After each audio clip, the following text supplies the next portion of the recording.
Never do anything against conscience, even if the state demands it. It is a miracle that curiosity survives formal education. If you are out to describe the truth, leave elegance to the tailor. We still do not know 1,000% of what nature has revealed to us.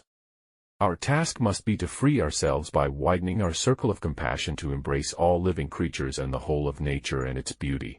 When you are courting a nice girl, an hour seems like a second. When you sit on a red-hot cinder, a second seems like an hour. That's relativity. It is strange to be known so universally and yet to be so lonely. Anyone who doesn't take truth seriously in small matters cannot be trusted in large ones either. The most beautiful thing we can experience is the mysterious. It is the source of all true art and science. The distinction between the past, present, and future is only a stubbornly persistent illusion. All religions, arts, and sciences are branches of the same tree.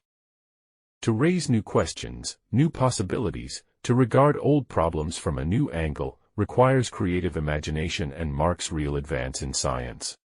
I think and think for months and years. 99 times, the conclusion is false. The 100th time I am right. I want to go when I want. It is tasteless to prolong life artificially. I have done my share, it is time to go. I will do it elegantly. Few people are capable of expressing with equanimity opinions which differ from the prejudices of their social environment. Most people are even incapable of forming such opinions. Put your hand on a hot stove for a minute and it seems like an hour. Sit with a pretty girl for an hour, and it seems like a minute. I do not believe in immortality of the individual, and I consider ethics to be an exclusively human concern with no superhuman authority behind it.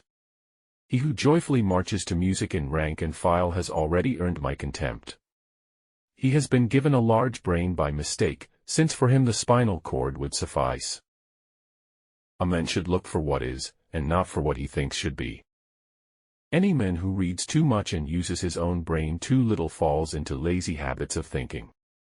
The devil has put a penalty on all things we enjoy in life. Either we suffer in health or we suffer in soul or we get fat. It is my conviction that killing under the cloak of war is nothing but an act of murder. Without deep reflection, one knows from daily life that one exists for other people.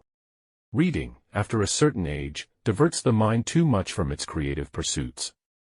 Any man who reads too much and uses his own brain too little falls into lazy habits of thinking.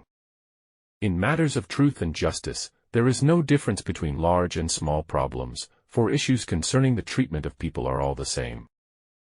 Nothing is more destructive of respect for the government and the law of the land than passing laws which cannot be enforced.